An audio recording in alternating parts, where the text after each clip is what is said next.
अस्सलामु अलैकुम वरहमतुल्लाह।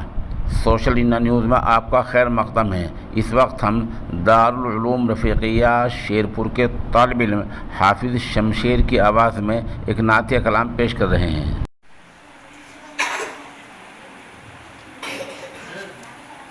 दामन छोटे सफरे